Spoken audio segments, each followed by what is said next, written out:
Good morning, good morning. Isang araw na naman. Bagong araw, bagong singil. Ito tayo, gagala na naman tayo. Saan na naman tayo mapapadpad ngayon?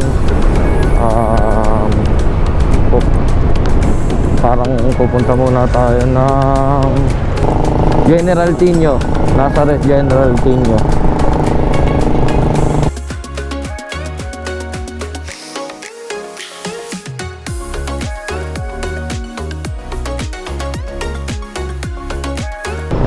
So hindi natin naabutan sa may school, so dito tayo diretso sa bahay nila. Hindi natin naabutan.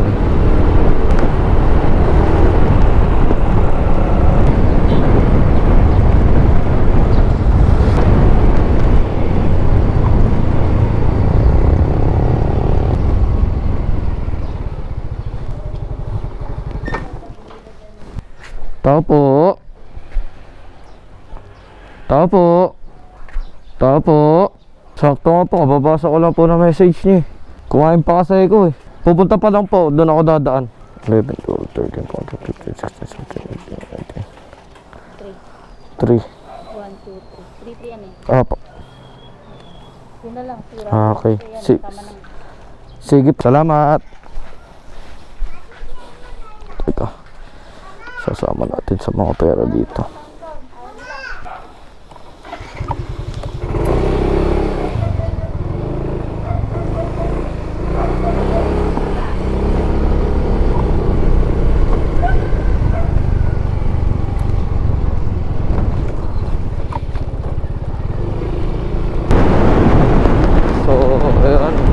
Galang-gala na naman tayo, Gar. Pupunta nga pala tayo sa may ano nga pala ngayon, sa office. Check natin kung okay ba yung mga bata natin doon. Kasi wala lang, gusto ko lang check up eh. You can break everything down to chemicals.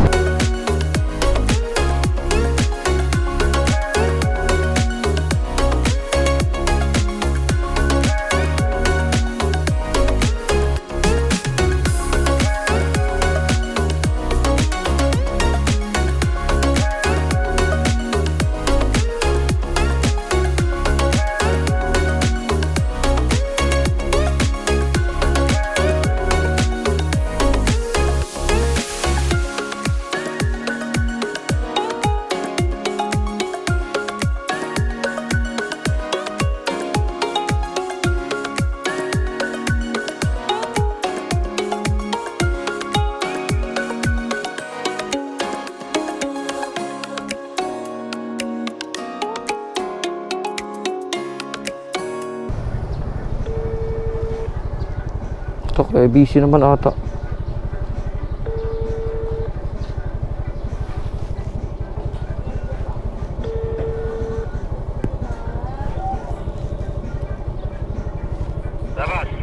Hello po. Andito po ako sa may ano eh, high school. High school? Opo. Saglit lang, pupuntahan ka na dyan. Okay, sige po. Naka ano po ako, pink po na Mio. Ha? Pink po na Mio yung ano ko. Okay. Sige lang. So, antayin daw natin dito si sir. Sobrang init. Init na cellphone ko. Wala ko sa may bukuhan dito. So, kasi yung malamig na malamig eh. Mamurahin lang. Wala tayong pera. Ang date pa lang ba ngayon? 8 pa lang mga Gar. Wala pa tayong sahod. Hirap ng buhay. Kayo po yung saan ah? Valid ID ba yan? Oo, valid to. Nakukuha ko. Ano ba yan? Ano na tawag doon? Patingin niya ako. Company ID po. Meron ba dito yung ano mo? Ayan. Sige, sige. Pabaliktaran na lang. Pa-send na, doon na lang sa ano, sa group chat na ginawa. Teka lang, nahanap ko yung ballpen ko. May ballpen ka ba dyan? Hindi ba tayo pwede sa loob? Saan? Kahit saan dyan. Mainit eh. Ito na yun. Ba't ba dito? Sige po, salamat po. Punta na rin po ako. Diretso na tayo ng General Tino. Tapos na tayo makipagkupalan dito sa Rizal. Layo ano. Ganun talaga. ka masipag, malalayo yung agwat. Nadaan muna tayo na SM.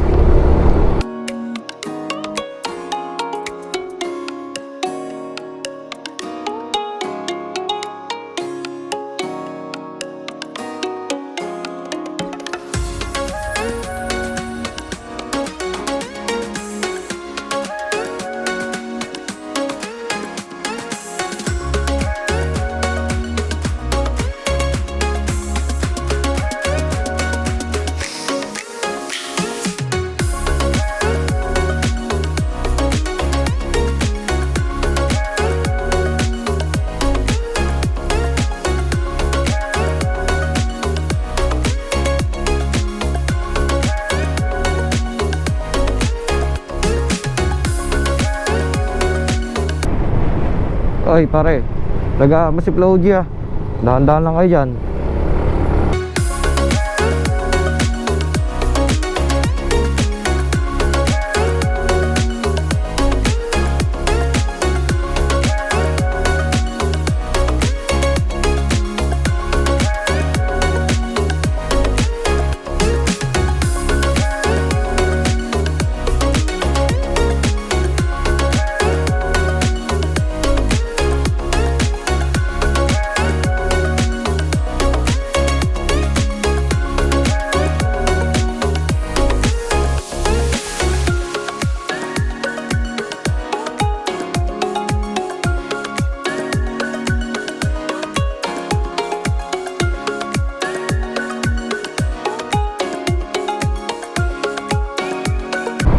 Init na yung tao, didiwara pa kayo.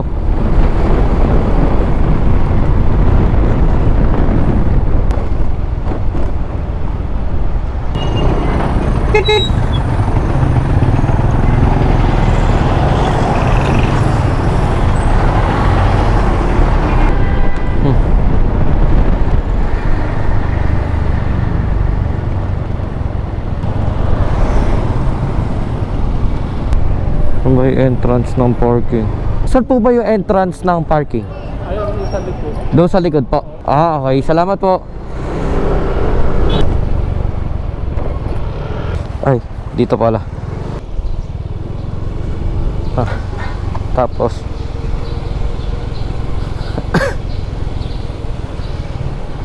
ano tayo dito para natin naantayin. So, what's up mga gar? Antayin natin sila dito. Wala man sumasagot. Pero, dito muna tayo habang nag-aantay. One eternity later.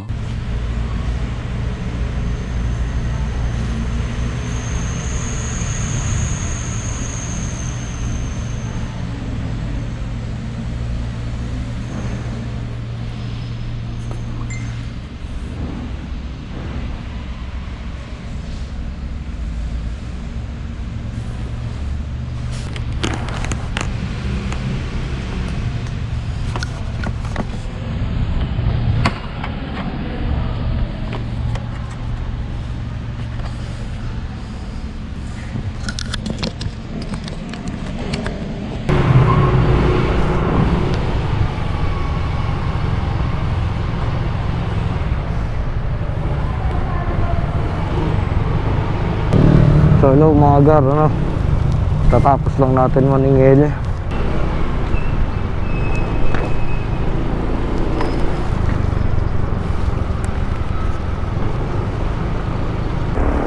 So tara na.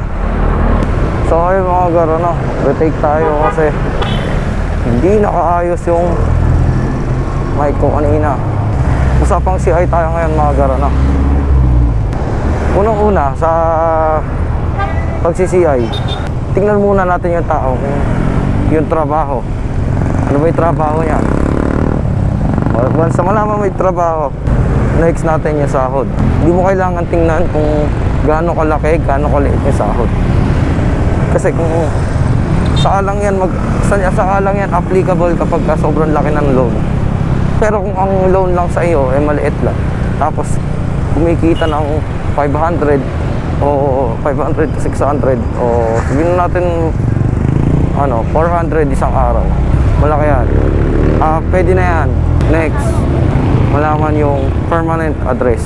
Permanent hindi yung kunwari nagtatrabaho siya sa SM, nagbo-boarding house ka sa H Concepcion pero taga Ibabaw Banaca, ala din, tama ba si kolektor? Kasi kapag ikaw siniay mo yun nga yung sabihin na natin isang empleyado sa SM, taga H Concept ay taga Ibabaw Banaca, H Concepcion nakalagay yung address, parang baliw yung kolektor doon. Andun lang siya sa H Concepcion, hindi niya alam na meron palang bahay sa Ibabaw Banaca. Saka lang niya malalaman pag nagtanong siya sa'yo. So hindi dapat ganon. Kailangan kapag nag-CI ka, buong detalye kung ano yung, kung saan, ano trabaho, ganyan. So next natin, barangay clearance. Barangay clearance nga, mga agar. Merong iba't ibang uri ng barangay clearance. So paigsiin na lang natin, ang gamitin na lang natin is yung barangay clearance para sa trabaho at barangay clearance para sa loan. Unahin natin sa may barangay clearance para sa trabaho. Yan ay para sa trabaho lang. Yun nga kaya nga para sa trabaho kasi para sa trabaho yan. Hindi para sa loan. Yung iba kasing yung ibang kliyente kasi ginagamit nila na barangay clearance for loan yung for work. Magkaiba po yun, Hindi natin ino-honor na kapag ang barangay clearance mo ay para sa trabaho. Hindi po yun. Dalawa lang po yan, Ayaw ko nang bigyan ng barangay nyo ng barangay clearance para sa loan kasi meron ka ng problema sa kanila. Next, pagtatanong. Madami tayong pwedeng pagtanungan dyan. Una natin sa listahan natin, tindahan. Kailangan natin malaman sa tindahan kung may mga utang ba sa kanila yan. Kasi sila nakakaalam kung kaya bang maghulog o magbayad ng utang ng mga yan. Baka mamaya, iisang patis na sulit pa, hindi pa mabayaran, di ba? So, isang factor din, napakalaking tulong ng mga tindahan sa mga barangay na yan. Para sa ating mga CI, mapakalaking tulong yan. Kasi kung sa kanila na lang, maliit na halaga hindi makabayad, paano pa kaya yung panghulog ng loan, di ba? Next, asawa o magulang o kahit na anong kamag-anak. Pinakamaganda may asawa kasi conjugal yan. Kapag utang ng asawa niya, utang niya din. Sa asawa kasi, pwede mong kulit-kulitin yan. Pinakamaganda relative ang co-maker mo. Mahihirapan ka kapag kasi si ganyan, si ganito Hindi ko naman babayaran niya, bakit? Hindi ko naman kaano si ganyan, hindi ko naman kaano si ganito, bakit ko babayaran yan? Pinakamaganda work-related or relative, yun yung makakunin yung co-maker kasi dyan kami magbabase. Next, ito pinaka-paborito ko to, yung mga marites. Napakasarap mag-CI sa mga marites. Pag si marites ang nakausap mo, garantisado, pati yung naghahatid sa kanya tuwing gabi, sumusundo, alam ni marites yan. Sinasabi ko sa'yo, kaya pinakamasarap mag-CI sa marites. Madami kasing issue na hindi nakakadaan sa barangay. Yun, napakasarap mag-CI. Kasi ako kasi madaldal ako Gusto ko na nagsi-CI kasi madami tayong nalalaman. Pag marites talaga, solid. So, yun lang mga gar, at gabi na din kasi at pauwi na tayo. So, hanggang sa susunod na video, pag-usapan naman natin yung pwede pag-usapan tungkol sa pag-lending. Maraming salamat.